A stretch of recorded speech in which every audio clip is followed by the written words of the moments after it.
esplanade du Trocadéro. Chaque jour, ils sont des centaines de touristes venus photographier une star mondiale. Elle est majestueuse, elle remplit tout l'espace. Elle me laisse sans voix. C'est un rêve. Un rêve. Incroyable, incroyable la Tour Eiffel. J'adore Paris. La Tour Eiffel nous fait rêver depuis 130 ans. Mais pourquoi et comment l'a-t-on construite? Voici l'histoire d'un des chantiers les plus fous de l'architecture française.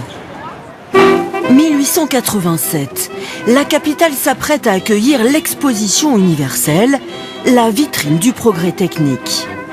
Un concours est lancé pour construire une tour de 300 mètres de haut sur le Champ de Mars, avec des projets insolites. Une seule consigne, cette tour doit être la plus haute du monde. Gustave Eiffel, le célèbre constructeur de ponts métalliques, décroche le concours avec ce projet. Mais va-t-il réussir à boucler le chantier du siècle en seulement 2 ans? 5 mois rien que pour les fondations. Quant à la structure métallique, les 18 000 pièces sont dessinées dans l'usine Eiffel de Levallois-Perret, acheminées en charrette et assemblées sur place. C'est une sorte de mécano géant. Et le problème essentiel, c'est que les éléments préfabriqués puissent venir s'assembler exactement les uns avec les autres. Donc il faut beaucoup de précision. Il faut tracer des trous pour mettre les rivets au 10e de millimètre. Ça, c'est une vraie prouesse technique. C'est une prouesse de conception, de calcul, de dessin, de tracer des pièces, de précision dans la fabrication, dans la préparation des pièces. L'entreprise Eiffel était très forte pour ça. La tour semble s'élever comme par enchantement dans le ciel de Paris.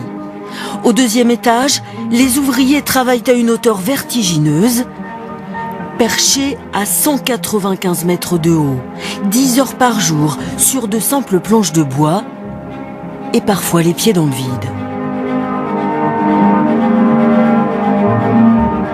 Pas de harnais, pas de ligne de vie, même pas de casque, pas de barrière de sécurité. Donc habitués au vertige sans doute. Habitué à travailler dans ces conditions un peu particulières, petite équipe très motivée, très entraînée, qui a permis à la tour d'être construite en un temps absolument record. 22 mois pour la construction métallique, c'est incroyable. Je ne pense pas qu'aujourd'hui on ferait aussi vite que ça. Et sans accident, pratiquement. Aucun accident à déplorer pendant le chantier. Un mort survenu, semble-t-il, en dehors des heures de travail. Peut-être un ouvrier qui voulait épater sa copine. Pour réussir son pari, Gustave Eiffel est prêt à tout. Il a même investi sa fortune personnelle. Tout semble sur la bonne voie.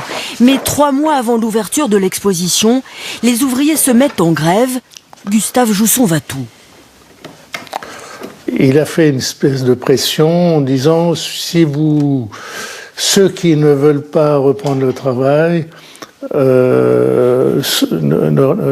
demain ne remettront jamais plus les pieds sur la tour et ceux qui reviendront auront une gratification. Piqués dans leur orgueil, et pratiquement 99% des ouvriers ont repris le chantier. Comme prévu, la Dame de Fer est inaugurée le 31 mars 1889 et sera la vedette de l'exposition universelle, faisant briller la France dans le monde entier.